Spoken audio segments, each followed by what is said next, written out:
تجارت کر رہے ہو تو تجارت کے احکام جاننا یہ تمہارے ذمہ فرض عین ہے.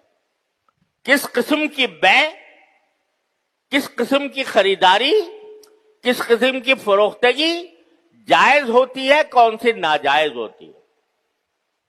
مثلا ایک مثال دیتا ہوں کہ رسول کریم صلی اللہ علیہ وسلم نے ارشاد فرمایا کہ اگر کوئی شخص کوئی چیز خریدے کسی دوسرے انسان سے تو جب تک اس چیز پر قبضہ نہ کر لے اس وقت تک اسے آگے بیچنا جائز نہیں. یہ ایک بہت حکیمانہ حکم ہے جس کو ان کے خلاف ورزی کے نتیجے میں آج ہمارے ہاں فساد پھیلا ہوا ہے. سٹے بازی کا بازار اسی وجہ سے گرم ہے، اس لیے کہ شریعت نے یہ کہا ہے کہ بھئی جب کوئی چیز تم خریدو کہیں سے تو جب تک تمہارے قبضے میں نہ آ جائے تو اس وقت تک تم اس کو آگے بیچ نہیں سکتے.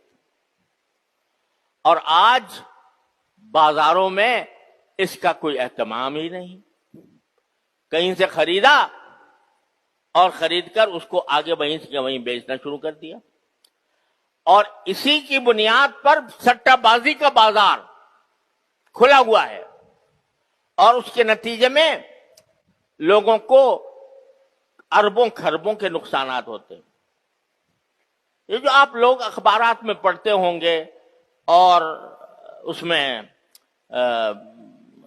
خبروں میں دیکھتے ہوں گے کہ اسٹاک ایکسچینج ایک دم سے اوپر چلا گیا، ایک دم سے نیچے چلا گیا، اتنے پوائنٹس کا اضافہ ہو گیا، اتنے پوائنٹس کی کمی ہو گئی، فلاں پر بند ہوا، فلاں مقدار پر شام کو جا کے اتنا گر گیا. کوئی ایک قصہ ملک میں ایسا پیش آ گیا کہ جس کی وجہ سے اسٹاک ایکسچینج اوپر چلا گیا، کہیں نیچے چلا گیا. یہ کیا ہو رہا ہے؟ یہ سارا بیع قبل القبض ہو رہی ہے، بلکہ بیع مالا یملک ہو رہی ہے.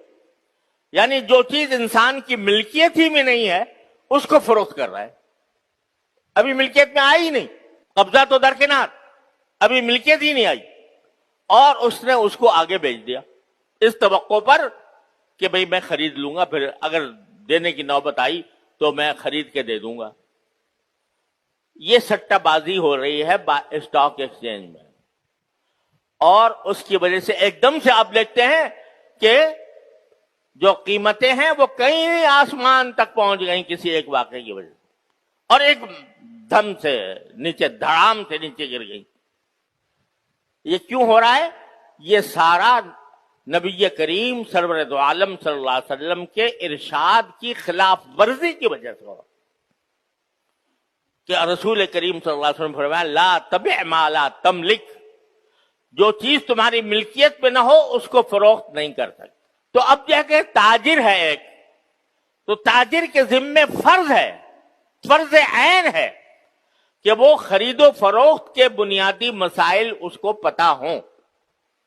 یہ ایسا ہی فرض ہے جیسے نماز پڑھنا فرض ہے، ایسا ہی فرض ہے جیسے روزہ رکھنا فرض ہے رمضان میں. تجارت کے اندر جو لوگ مشغول ہیں ان کو مسائل کا پتہ ہی نہیں، حالانکہ الحمدللہ علماء کرام نے تمام مسائل بہت وضاحت کے ساتھ ہر زبان میں مرتب کر کے لکھے ہوئے ہیں،